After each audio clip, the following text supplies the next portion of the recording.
Hi everyone, Claudia here, and today I'm going to do a quick presentation on this process that I call Freeze to Freedom. Over the next few weeks, I'm going to be sharing some practices and some content around this concept of moving from freeze to freedom, from this state of constriction into this state of expansion, from this state of being frozen, unable to move, often associated with depression and shutdown and inertia, and into and how do we even move into that state of expanded consciousness and limitless possibilities? Because sometimes let's be honest with ourselves, even though we might know that doing a workout or going on a walk or doing a meditation practice is going to be really good for us, we really don't want to do it, right? It might just be the most difficult thing. We might place it next to impossible, right? And so this set of tools is what I have been studying over the last few years and really put together to ease that process, to ease ourselves into it, to give ourselves a little bit of self-love as we're navigating these challenges in our life, and especially in those moments when things get really difficult and really challenging. And we might push ourselves and it might sometimes work, but this tool is designed to meet us exactly where we are, or this set of practices. And in my experience, even though I studied yoga, I studied vocal expression, design for stage and screen, everything in between that, I found that the tools on their own weren't always giving me that thing that I was looking for, that I always had to combine them together in some way. And then also those points where you want to do these things, they're going to make you feel good, but you just don't want to do that. So how do we bridge that gap? How do we gently find our way to that state where we're like, okay, I can do it, it's good. I can do it. I'm going to try a little bit more. And instead of pushing ourselves, instead of forcing the body to change and be everything and anything that it's not in this moment, actually meeting the body where it's at, saying, hey, I love you. It's me. We're literally lifelong companions, no matter if you want it or not. Thank you for being here. How can I help you? How can I make you feel safe? How can I bring you into this expression? So we're really going to try and go from this, like, really go through the entire journey from the full spectrum of frozen, shut down, potentially depressed and earth, like unable to move, procrastinating, feeling overwhelmed, stagnant, stuck, into expression, into fullness, into center, into pleasure and blissful experience of life. And yeah, I'm really excited to share these tools because they have been absolutely life-changing for me. And I just wish, it is my greatest wish, that we all have access to these tools, that we can use them when we need them. Because there's no point in showing up to a yoga class every day or every weekend or every month and then saying it doesn't work. And actually, when we're in that moment at home and we're like, ooh, I know a yoga class would be really good in this moment, but I really don't fucking want to do that. I just want to sit on the couch and eat crisps. I do it. I would probably do it again sometime and continue to that from time to time. But if there's that feeling within you that you've done that a couple of times, or you've fallen into the rut a little bit more, and you really want to get out and you don't know how to get out, this set of tools, give them a try. Give them a try, see how they work, try them on for size, mix them up and see how your body is responding to them, and how you can map your own way to pleasure and to bliss and to an expanded state of awareness. Because really, anything that I'm sharing is about us finding our own way to empower ourselves. it doesn't matter what, you know, anybody on the internet is sharing and how many tools we gather, because if they don't work for us, then they may as well be absolutely useless, right? So here's a set of tools, a set of practices. But first, I'm going to go down into the sciencey bit a little bit. I'm a bit of a nerd. I love learning. I love gathering this knowledge. I love understanding the body. I love knowing why things work. And I find that it really helps when you're actually going to do the practice to know why these things are working, and perhaps give us a broader sense of the, you know, the clay or the material that we're working with, because it's going to be a little bit easier to build that foundation for ourselves. So freeze to freedom is what I called this process in this instance, but there's another slide that helps us to use different words that might encourage us to see it from a different perspective. So if you're thinking of freeze to freedom, don't think of it in a constricted way of like, oh, this does not apply to me, and what does that even mean? We're going to go into this a little bit more and find helpful ways that we can all apply this in our lives. So this is all stemming from this body-centric journey from a state of constriction into expansion. We all know these states in our lives where we're really like, oof, we're like really going through something. We're like emotionally constipated, and we're just trying to have a normal day. We're just trying to survive. We're just trying to, you know, show up to work. We're just trying to show up to our dreams. We're just trying to do anything. Or perhaps we just want to go on a walk, right? So freeze to freedom is a very body-centric journey where we focus on the body in order to meet, to create that bridge, to go together, to not push the body to do something that it's not ready to do so, or it doesn't feel it wants to do. So a lot of the concepts that I'm going to be moving here is, you know, IFS, parts work, embodiment, movement, self-love, the nervous system, and all those yummy, juicy things. So let's keep going.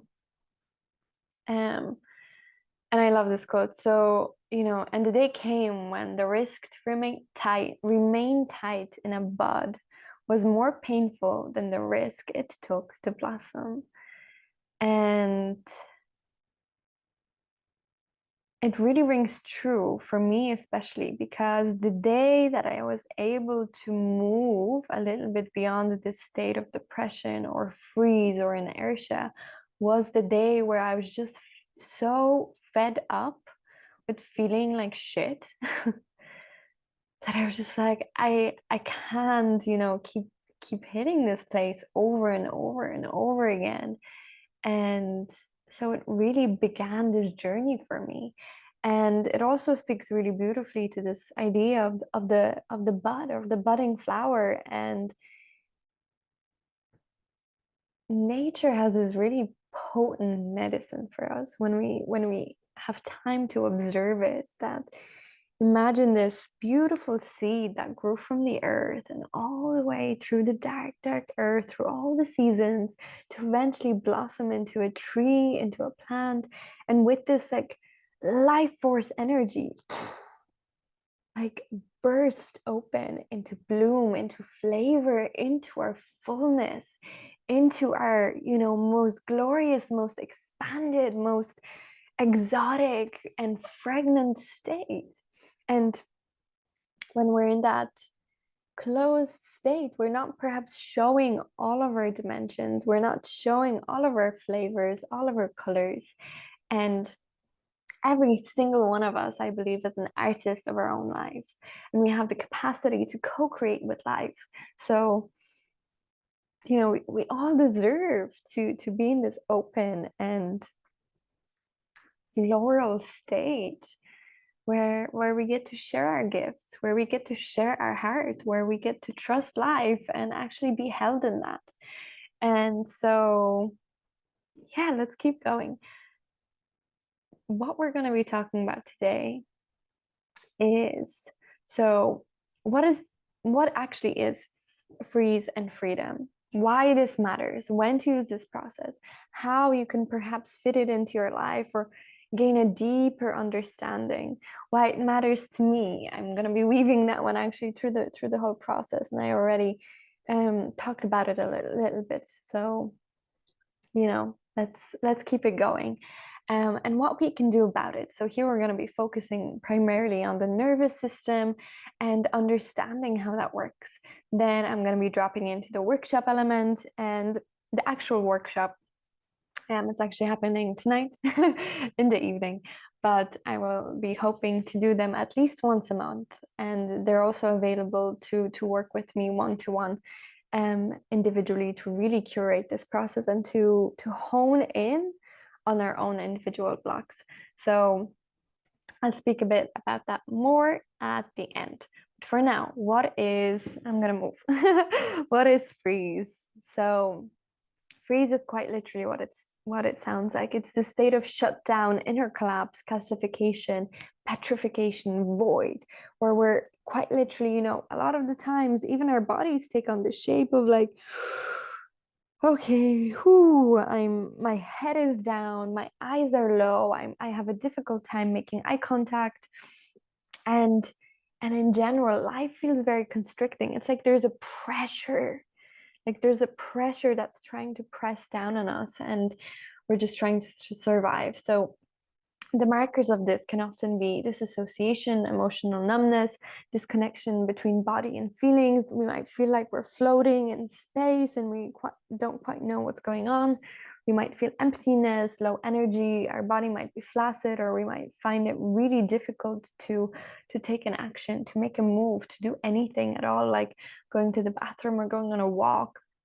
Of course, these things all show up on a spectrum and might show up very differently for all of us, but a state of freeze can also be identified like spending hours and hours on my phone and not being able to glue myself out of it, even though, 1 hour might pass and another hour might pass. I'm like, okay, I really don't want to do this anymore, and I'm kind of starting to feel like shit.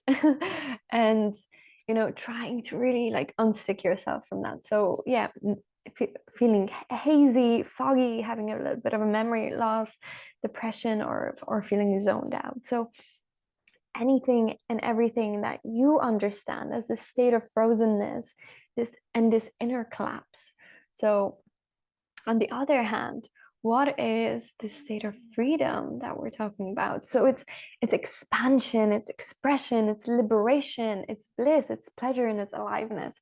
So it's when we're moving and meeting life from that expanded awareness, from where our creativity is flowing, when we're connected to our life force, when we are able to see limitless potential and opportunities, rather than using phrases like, this is not going to work, I can't do that, this is wrong, this is drrr, and giving ourselves a list of reasons why something might not work. So it's this ability to embrace and fluidly move between our entire spectrum of emotions. And it often results in this organic optimism, but not from that place of bypassing, but from that place of meeting all our feelings, witnessing them, being able to hold space for ourselves, to expand beyond this, constricted and constrained way into this greater capacity to hold ourselves. In IFS or family constellations or meditation or anything like this, you might hear this concept of, the great mother, or mother nature, or this grace, or this God or eternal force that is holding us in this container. And we really have that capacity to become our own parent and to expand beyond our pain, to untangle from all of these emotions, and to expand into that greater sense of love and awareness, so that we may live from that center and to live from that expression, rather than being so in our own problems. And hey, I've done it. I keep doing it sometimes, dropping it, falling into our stories, and really being self-centered and focused on like, oh, but this is so awful and this is happening and and really getting stuck in that mind game. So the amazing and magical thing is that we don't necessarily have to relive and retell our stories to heal. Our body is such a phenomenal instrument that we can heal without ruminating or without finding the solution to a story. So yeah, it's really exciting. And it expands so the state of freedom is, our ability to feel and experience pleasure and joy and to be fully present in that moment. Going from that we mentality instead of just me, and are relating to other people is much more it's much more eased. We're not navigating from that state of anxiety or what is this person going to think, da, da, da. And it's not to say that in that state of expansion or freedom we don't get these type of thoughts, but it just means that we're able to navigate them a little bit better because we're better equipped to discern truth, but not, the real deep truth. And for example, that would be, I am worthy of love no matter what. And that is an ultimate, undeniable truth. And so when we build up our own catalog of our own truths that support us in life, in that state of freedom and in that state of expansion, life can really be amazing because we get to live from that state of openness, forgiveness, and heart-centeredness. The heart is such a phenomenal organism. It's actually, I think it's something like 3,000 or 6,000. I'm getting the number wrong here, but or 600. Anyway, it's a big number. So anyway, let's say it's like 600 times stronger than the brain, than the electromagnetic field of the brain. And this has actually been scientifically measured, which is so phenomenal that you can measure our actual expansion of the heart. And you see these electromagnetic fields that are around the human body, and you can actually feel and see the field of the heart beyond the body. That just blows my mind, but let's keep going. I'm such a geek for all this stuff. So there's this concept of freeze to freedom, but you can interject your own word into this and it works the same way. The process still works. So it could be constriction into spaciousness, limited to limitless, stressed to feeling blessed, overwhelmed to feeling grounded, confused to clear, depressed to expansion, disassociation to connection, pain to pleasure, blocked to creativity, and so it goes on. So it's really about embracing the full spectrum of our human capacity to be with all of our emotions and be with all of our feelings. But when we're in those feelings of hopelessness, exhaustion, bitterness, dread, loss, to be able to find our way back, to be able to have our own map that we can use to find our way back to what matters to us. Because, like, really, we don't have to go through this life suffering. Yes, there will be experiences in our life where you're going to be pretty shit.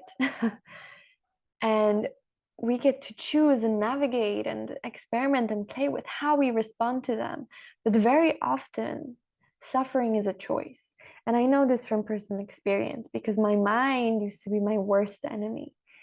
I used to not be able to discern truth from past or truth from untruth. And it really took me a long time to untangle them and to be like, whose voice is this? Who's saying this? What part of me is longing for some sort of connection or need that's not fulfilled? And why is it driving my life? So very often, and I also don't want to say negative and positive, that, I'm naming these feelings, but it is absolutely not black and white. It's not that one state is bad and the other state is good. It's really about understanding this wild, beautiful human dance that we get to go on and being more equipped to understand and to move between all of these states and to become more more equipped to dance with all of these feelings. And I will return to this page closer to the end for another nugget of wisdom, but for now let's go on. And also I will be sharing this PowerPoint with anyone who wants it, so please don't feel free like you need to catch up on all the notes. So me moving out of the way. So there's this really wonderful book by Brené Brown, Atlas of the Heart. And in it, she very much talks about all of our human emotions and how we can actually use language to empower ourselves. So language shows us that naming an experience doesn't give the experience more power over us. It gives us the power of understanding and meaning, and actually naming feelings and being able to discern what we are feeling is an amazing superpower, because very often our human language or our emotional intelligence might be limited, and therefore that means that we might just be able to discern, oh, I'm feeling sad. And if somebody is trying to inquire into that, we might not even be able to understand and explain of like, what's making you sad? What texture, what flavor of sad are you feeling? Is it hopelessness? Is it loss? Is it grief? Is it loneliness? Is it defeat?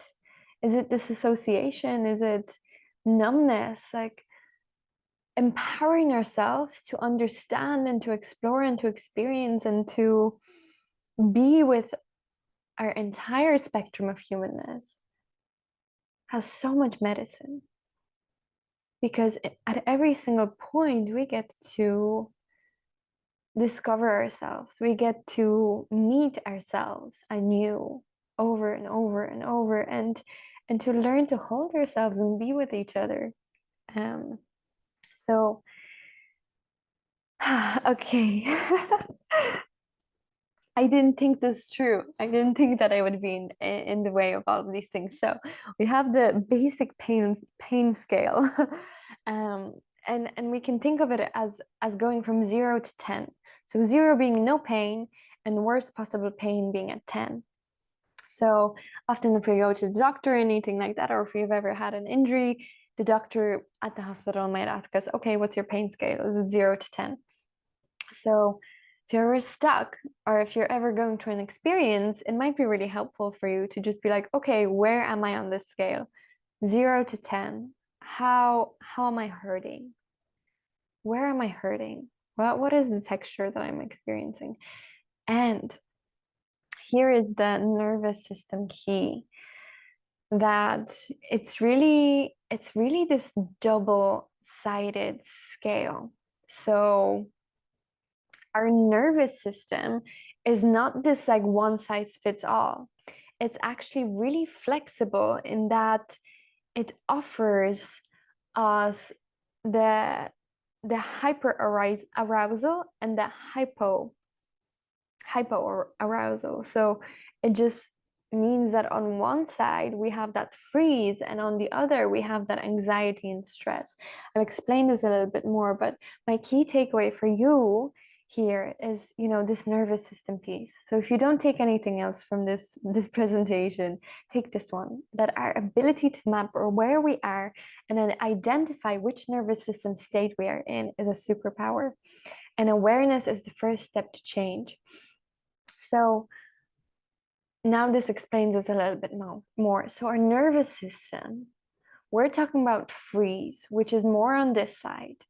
We're not going to be going into hyperarousal today specifically, but these tools, some of them will also work for being in hyperarousal. So hyperarousal was really that anxious fight or flight, overstimulated, reactive, burnt out, loud, intrusive thoughts, ADHD kind of mind where we're trying to focus on too many things at the same time.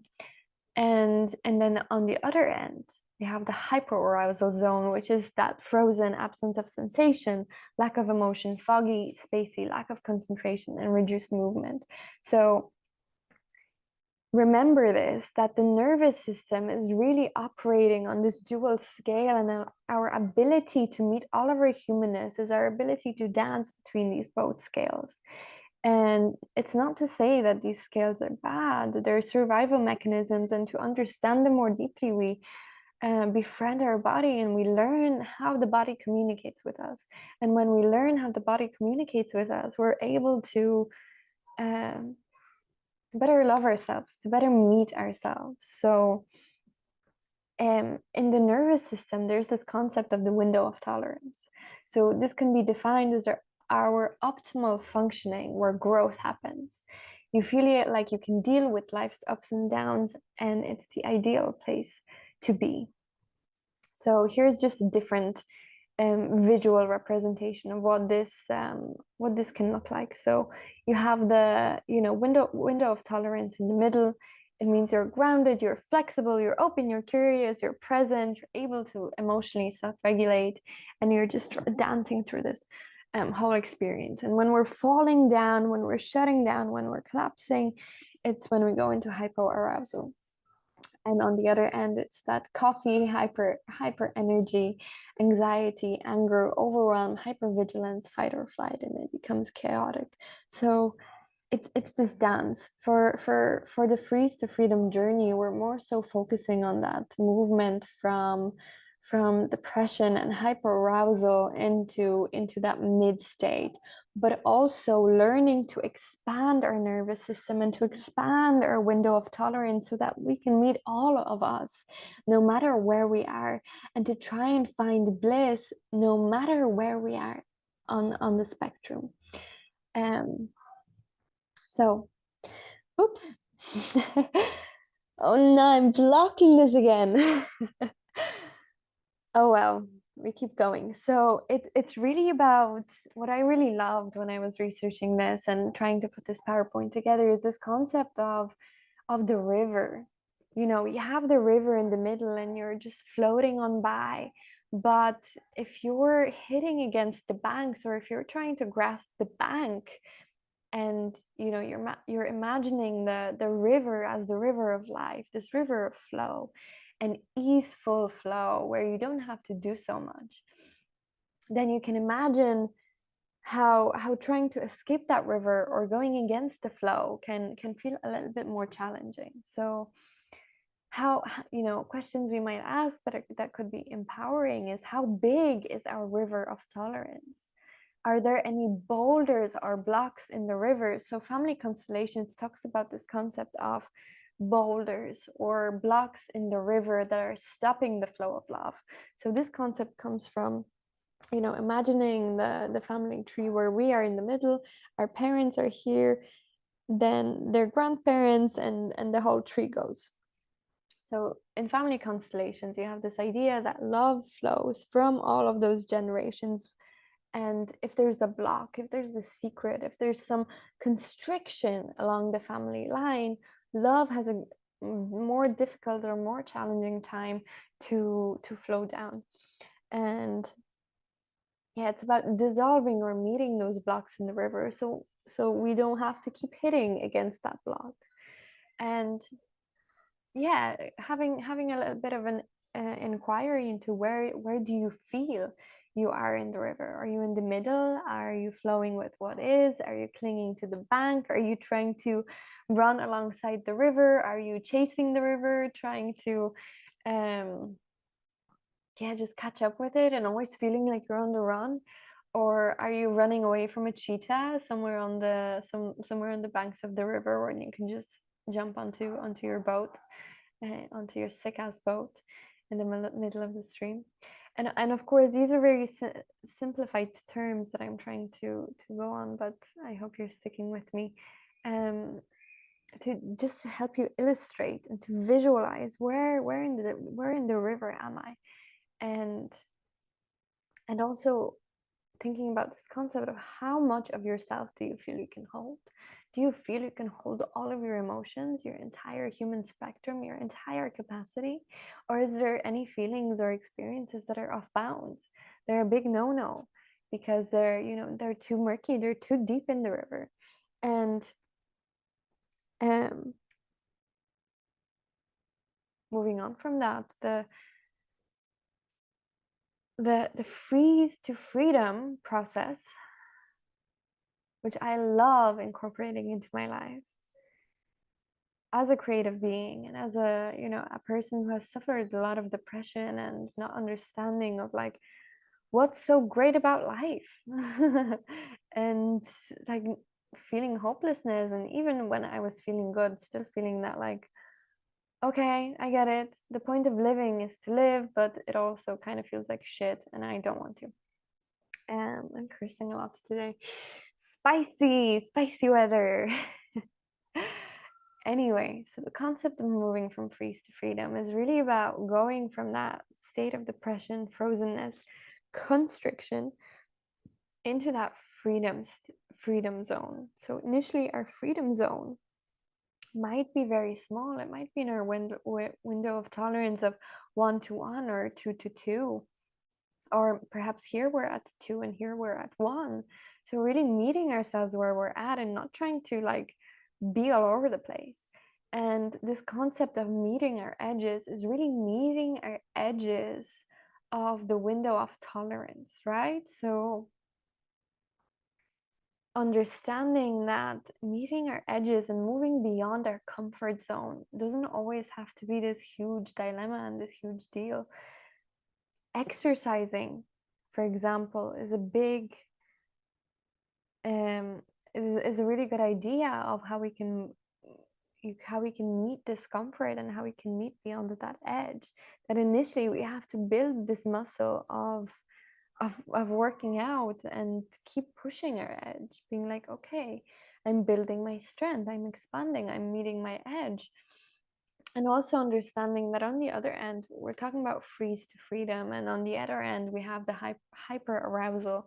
But hyper arousal doesn't always have to be bad, right? It's also where we experience pleasure, when we experience bliss, joy, excitement, courage, passion, love, the fireworks, and that aliveness of life. So in the freeze to freedom process, initially, our window of tolerance is very small, but I'm hoping that I will inspire you to look a little bit more beyond that.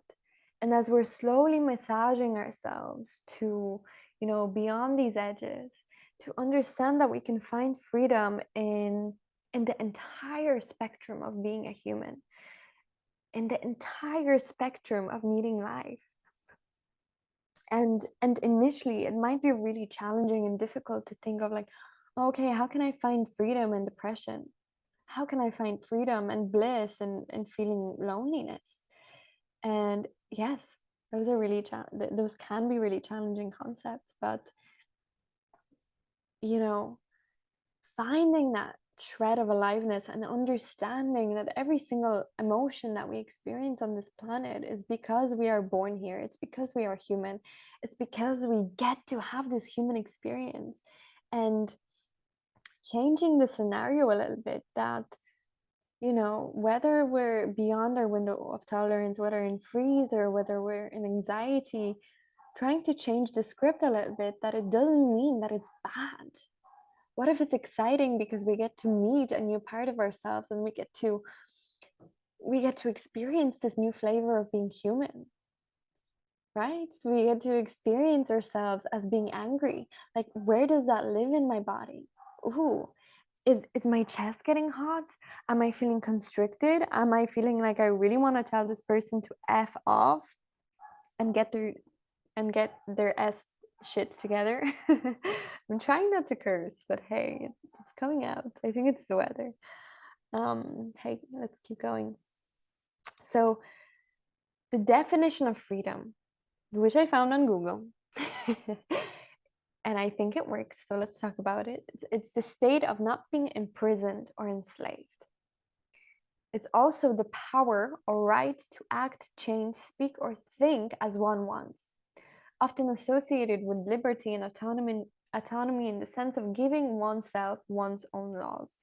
So let's break that down a little bit. So if we're feeling like we're trapped, or if we're feeling like our emotions are governing our lives, and we feel entangled and we feel like we can't quite move beyond them, then is that not a state of imprisonment by our own mind, by our own bodies, by our own thoughts? And this is not to shame ourselves. This is to understand that the body is an like insanely intelligent ally on this journey. So when we learn the language of our body and the language that our body speaks in, we get to treat ourselves a little bit more kindly. And we then get to, give ourselves our own laws. We get to define what our stories are. We get to embrace our failures and embrace our victories, and to really get to really write our own story and become the heroes of our own journey. And so, meeting our edge and expanding our window of tolerance is really expanding into greater freedom and our capacity to hold more and be more of who we truly are as a full spectrum human being. So not just a one flavor of ice cream kind of human. We get to be all of them. We get to be chocolate, pistachio, vanilla, coconut, whatever you may like. So the good news is that we are able to widen our window of tolerance. So by meeting our edges and by using these practices in safe containers, and by meeting ourselves when we're constricted and becoming the bigger parent, becoming the bigger resource of love, we get to hold ourselves, and we get to just live a more empowering and a more beautiful life. So going back to the idea of the river, the river is just one stream. Very poetic here, but I'm getting somewhere. But when we shift our awareness and we expand our body's awareness, when we expand our nervous system and capacity, our window of tolerance, we can actually feel ourselves more and have a conscious memory and an imprint in our nervous system of being more than a river.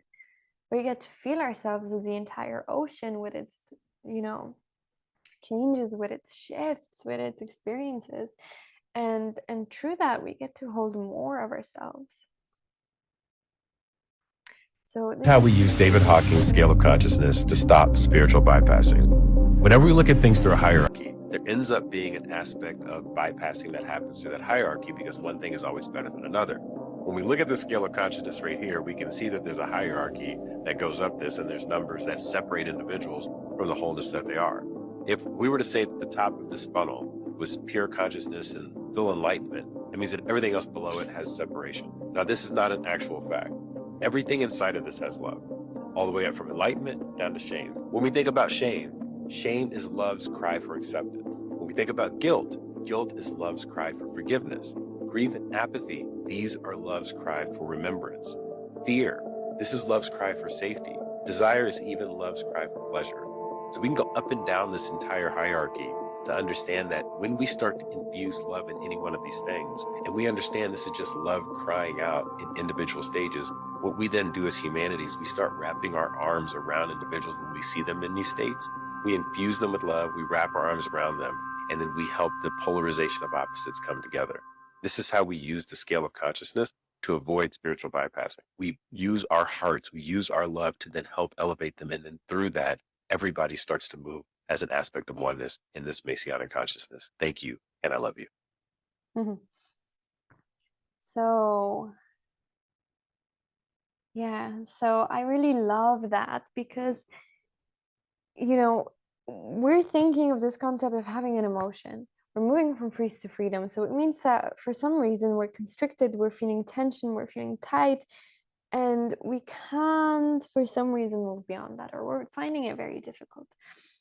And so when we're able to hold our emotion in our hands and say, hey, I see you.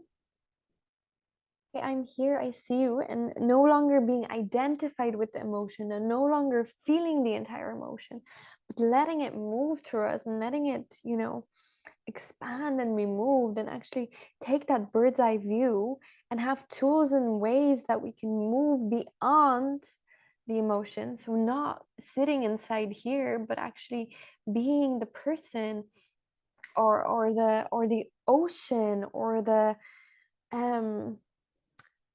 universe or the nature, whatever you want to use, whatever is supportive to you, but actually becoming bigger than our emotions so that we are better equipped to hold ourselves and to hold our emotion, especially when they're really big, especially when they're really challenging, and especially when it's been, day 30 and we can't seem to get out of bed, or this headspace that we have entered. So what can we do about it?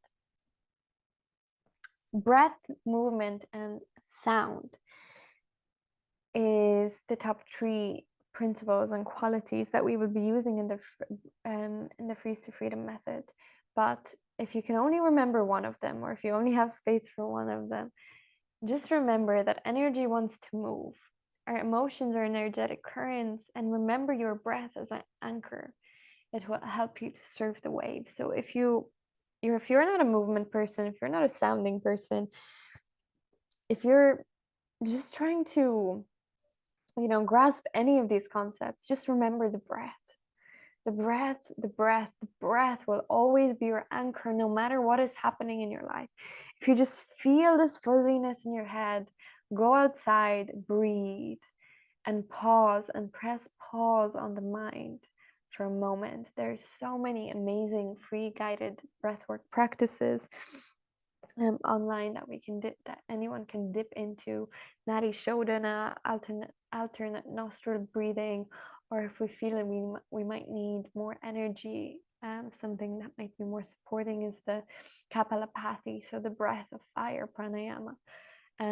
But even without doing these practices, if we're just feeling funky and we start breathing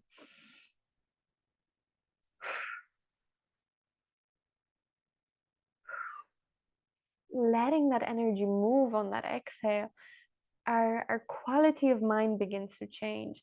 And don't expect this to be like a magical pill that you start breathing and within seconds it shifts. It can, and it absolutely can and will. But also, depending on our practice, depending on our quality of mind, it might take a few moments.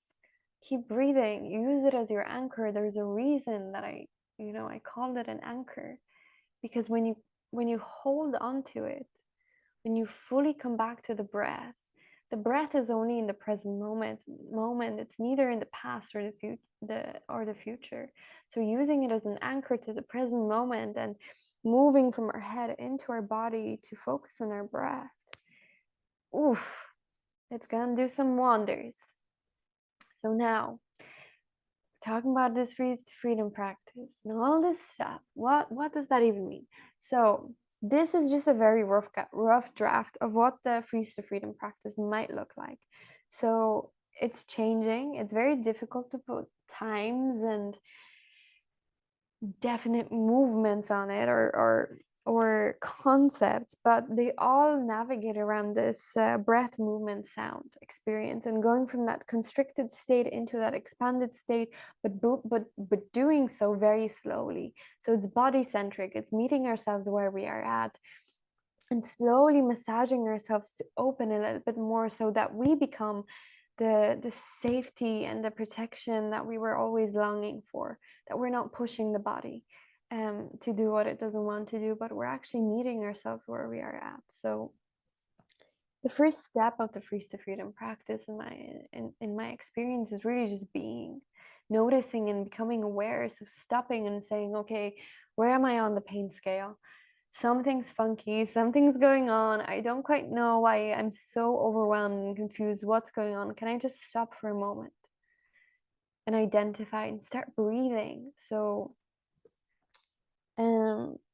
this is a very simplified practice, but it's really about this wave. So we might be here and we're just fluctuating and moving into into this, so that we're not like pushing ourselves here and then falling down and then wondering why we don't feel so good, or wondering why we can't sustain that state of openness, that pleasure, that joy, that just love for life, and just building and bridging that gap so that we can find our way back.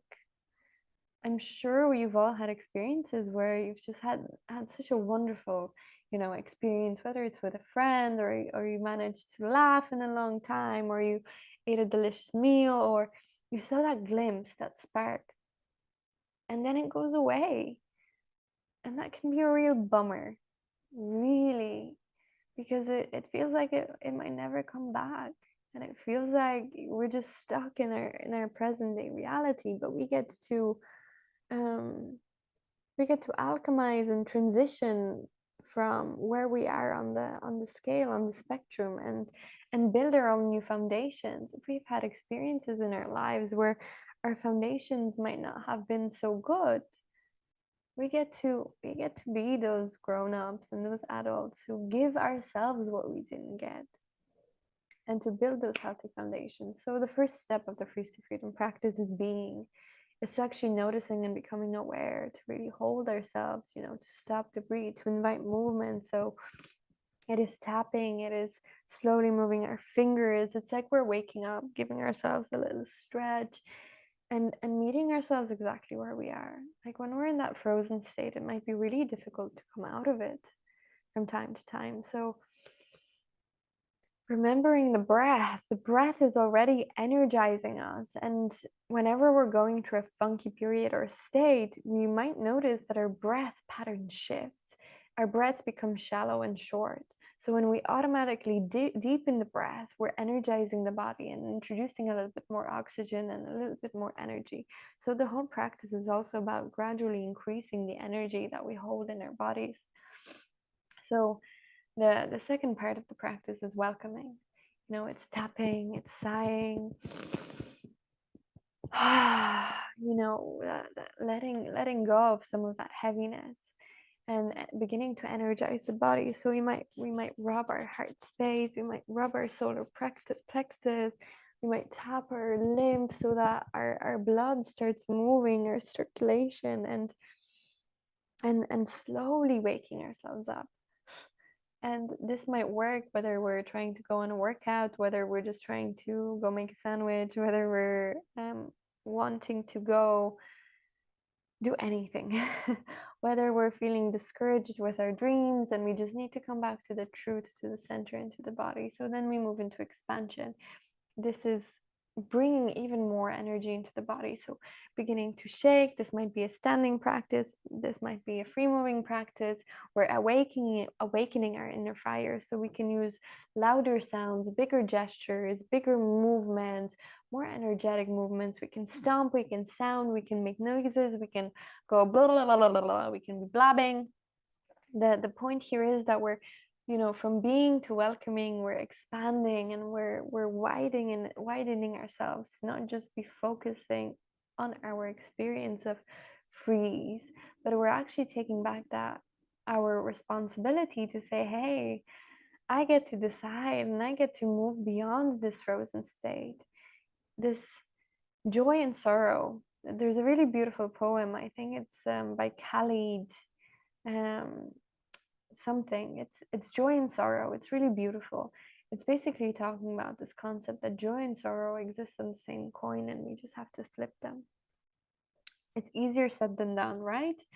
So this is just a bridge between those concepts, that sometimes it might be easy, sometimes it might be a choice of like, okay, I choose not to be negatively engaged with this person, or I choose to not be negatively engaged in my thoughts, or I choose to stop ruminating, I choose to make a change, a difference, I choose to take a cold shower. That's a really awesome and really challenging tip if you're ever stuck in a funk and you're just like can't even bring yourself to do the tapping. If you just throw yourself underneath the shower, I guarantee you 10 out of 10 times it's going to feel awful, but once you get out, it's going to feel amazing, because the body might wake up a little bit more, and you know, for me, I'm a sun baby. I'm a sunny body, so oh, I hate the cold.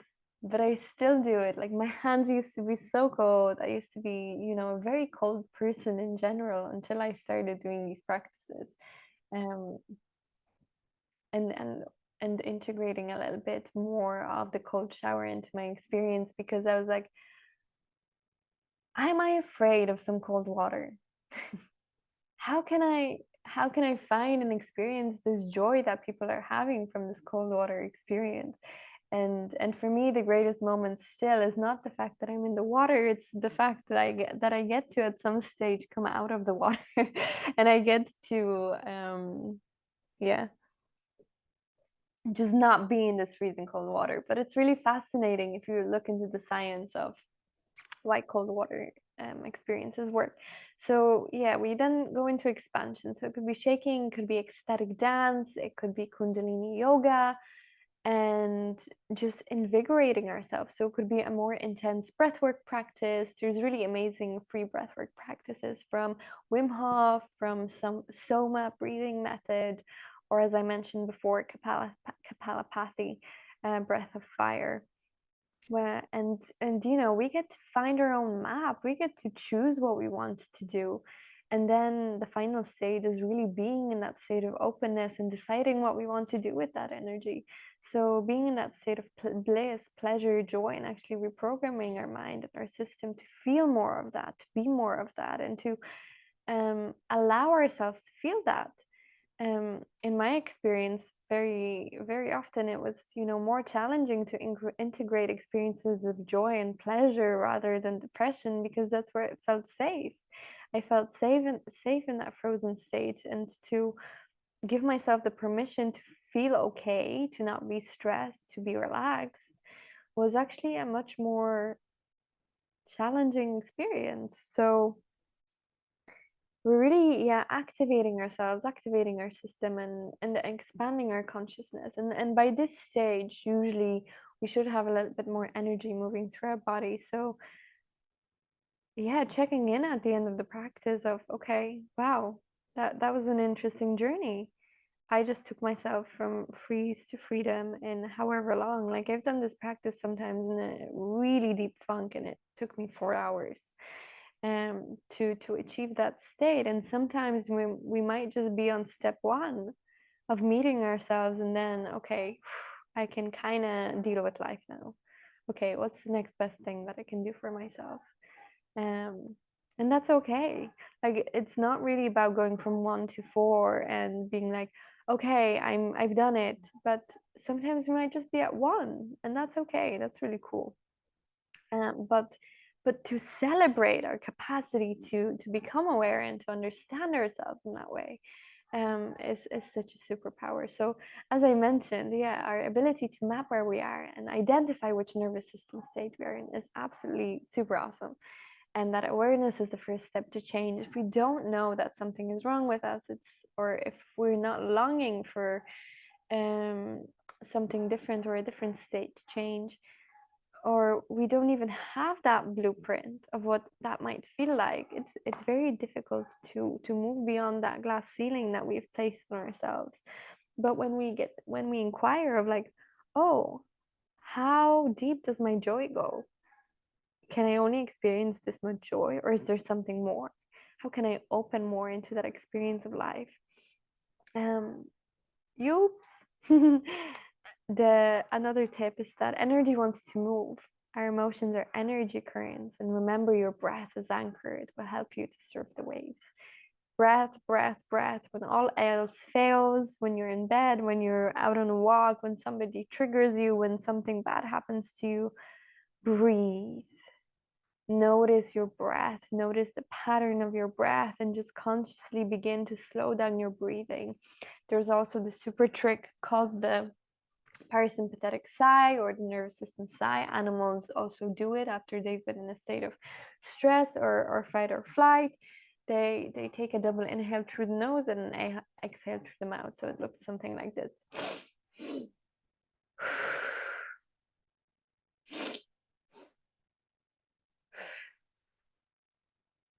and you're breathing out through the mouth like a straw.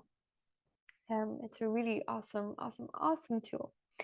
And tip number 3 is to befriend your nervous system, to understand it, to get to know your cues, to get to know why things are happening the way they are happening, and to understand your own body, and to understand why your body is trying to communicate with you, whether it's through pain, whether it's through aches, whether it's through headaches, whether it's because you're starting to feel anxious. Like, it's all information. Our bodies are just trying to communicate with us. Like, if we just take a step back and understand that, you're breathing on your own. Like, no, you don't have to make it happen. Your heart is beating on its own, your food is digesting on its own, you're eliminating it, everything's fine, all of your organs are working on their own. That's a fantastic and phenomenal system of the body. How intelligent does that body have to be? Also, when you're generating feelings of stress and anxiety, the body reacts. The body compensates and reacts to be like, okay, something's going wrong. We better, initiate the freak out situation here, the freak out sequence, in order to protect our human. So, understanding your nervous system, understanding its cues, and understanding where we are at, and meeting ourselves exactly there, and not trying to push beyond it, but just to meet us wherever we are. Those are my top 3 tips for you. So I invite you to the Free Freedom journey, which is a journey of feeling, and a guided experiential journey of mapping our own transition from a state of collapse into expansion, slowly and with the body rather than against it, and leaving with a full toolkit of practices to meet all of you. If you didn't get to make the free online event, I'm sure I will be doing more of them. I hope to do them at least once a month or every few months, and if not, they will also be up on my website as free videos that you can check out.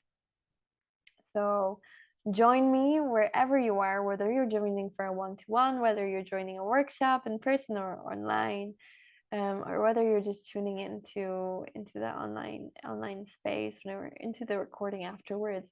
Please message me. You can email me. Here's my website. You can catch up with me on Instagram, and it's really beginning to track your own map to expanded being, so that life can be a little bit easier, because life can be really challenging. So slowly in a safe space, meeting our own edges and expanding and finding the treasure in all of life's experiences. That's where the magic is. So I'll leave you here with a really fantastic book, David Data, Blue Truth. It's a really phenomenal book. It's very, I don't know, not very spiritual. It is like, but it's really beautiful. It has a really beautiful way of attuning you in the morning or in the evening to something greater, to that state of openness and that state of expansion. So here's just an idea, a quote that I chose from it, and it's, everything you do right now ripples outwards and affects everyone. Your posture can shine your heart or transmit anxiety. Your breath can radiate love or muddy the room in depression. Your glance can awaken joy. Your words can inspire freedom. Your every act can open hearts and minds. So becoming a little bit more aware of how we are navigating and how our energy is and how it's expressing and what state we are in can be a really exciting journey.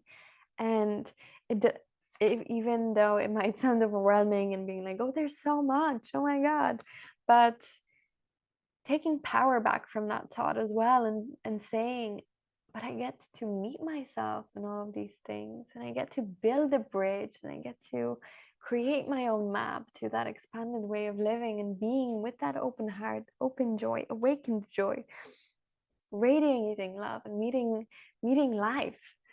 Yeah, it gets to be really exciting. So we can find empowerment to be all that we wish to be and more. So that final state, that openness, is about taking all that energy we've gathered, that life force energy, and channeling it into our future, to be the fullness of who we are and to live as openness and love, to take power and to take energy from all these thoughts that we're ruminating over in our head that are causing such a toxic feeling within our bodies, and actually moving into that state of openness and love, where more things are possible, where we just feel a little bit more just a little bit happier to be alive, right? Like, we've all had these experiences where we're kind of questioning this whole life experience. If you're not that type of person, congratulations. I want to know your secret. Please tell me. And yeah, just like really just understanding that this body is such a phenomenal tool, and learning to understand that we can be our own best friends and say, hey, I want to get to know you. I want to get to know you so that I can love you better. I want to get to know you so I can use more supportive language in my head and in my being, so that, if our body is showing us this, and we're able to identify and say, okay, I feel that sense of collapse. I feel that it's really difficult for me to make eye contact right now. What can I do? Stop, identify, breath.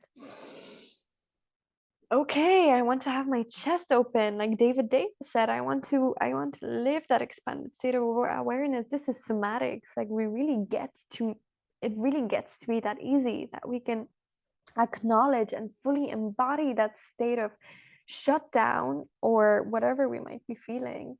Have a little temper tantrum on the floor if you want to, and really embody that, and then make that choice to say, no, I choose to live with an open heart. And understanding that it's a journey, understanding that we get to have fun, and that we get to explore, and that we get to understand ourselves along the way, and that we might fail. There's no such thing as failure. We're just learning and experiencing and experimenting something new, especially when we're meeting our edges. It might be uncomfortable, and it might be a little bit icky and a little bit sticky, but this is where our aliveness is. Our aliveness is in all of those pockets that we're trying to push down. Just think about this idea of, trying to stop a feeling. Like, I'm trying to do everything but feel this feeling. I'm trying to do everything but be angry. I'm trying to do everything. And I just keep going, and everything's fine. And then you eventually hit that point where depression comes in, or anxiety comes in, and you have to stop, because the system becomes so overwhelmed and so fried that there's nothing else for you to do but stop. And that's why the first step to this process is to stop, because very often we're just running, trying to push this down, whatever is happening here. When we're able to embrace it and say, okay, I don't have to go into the story, I don't have to figure anything out, I just have to feel it, and I get to move it through different modalities. So I get to move it through breath, I get to move it through tapping, and get to transmute this energy in some way. And yeah, this really lights me up. I'm so passionate about sharing this, because it was absolutely life-changing for me. And as I said in the beginning, I wish everybody had these tools. I wish everybody had the power to know their inner system, to understand the language of the body, and to actually use this magical instrument of the body to move these emotions. And so please tune in, please reach out, comment underneath the YouTube video, email me, come to the website, Instagram me, whatever you're feeling called to. And I'd love to have a conversation. I'd love to chat. I'd love to see or hear what challenges you're coming up with to practice, if there's anything that feels too overwhelming, if there's anything that you're trying to understand. Please don't feel alone in this process. And the fact that you've already watched this video, even if you made it this far, means so much. So thank you for your time, thank you for your energy, thank you for your attention, and catch you somewhere on the flip side. Bye.